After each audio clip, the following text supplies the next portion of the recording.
Hello guys, I hope you're all doing well today. I'm gonna come at you reading the next section of my first story, or my first novel in my story. So let's go. What am I going to do? He thought to himself. How? How can they always win? How did these innocent people deserve this? How do they have the right to do this to these people? Why can't this monster lose? Staring silently with a deep melancholia at this machine, he said nothing, made no expression.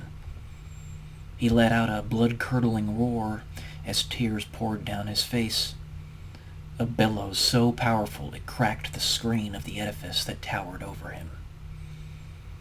He pulled two more small, black, cylindrical devices from his pack.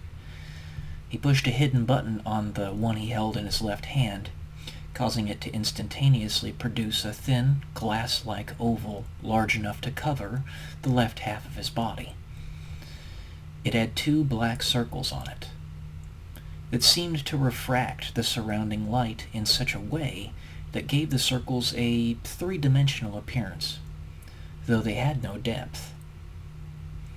As he held the other cylinder in his right hand, he depressed another invisible button on it. The other cylinder produced a white, shimmering light, like a laser beam that had density and mass, producing some 15 feet, or protruding some 15 feet in the air that was held in place by some unseen force. He charged the edifice with every last shred of energy he had left in his tattered body, blood flowing from every appendage, tears flowing uncontrollably from his eyes, leaving the other downtrodden people behind. But this was not a foolhardy assault. He had full control, every step calculated, every movement measured and catalogued. He had to measure everything. There was a weakness somewhere. He leapt with heroic conviction 4 feet into the air, over an undetectable electric wall that instantly melted a dangling portion of his torn pants, then firmly planted his feet back onto the ground, continuing his sprint. Suddenly, a circular opening appeared in the edifice of the ship that looked black and empty. A rain of fine dust began to plow through the clearing. As it made contact with his skin, fine scratches began to appear over any part of his body that was yet undamaged. He hid behind the glass oval, but it was not large enough to conceal his entire body. His right foot and arm remained exposed. The fine dust didn't merely gash through his appendages, but appeared to attach to him, moving through his skin, making the gashes larger and begin to gush yet more blood.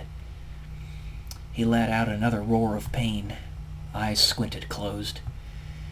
He managed to pull his right hand behind the glass oval. He noticed that it was slowly developing a large crack across its mass. He shut down the cylinder in his right hand, held it with his teeth, and grasped his other hand, pressing the oval's invisible button once more. A sound like that of a cruise ship's horn, only millions of times louder, bellowed through the area, causing the air to develop an appearance of being heated, like that of a blacktop on a scorching day. But the sound was only in the direction in which the oval pointed, everywhere else remaining ambient. The dust-like particles within the boundaries of the oval's path burst into flames.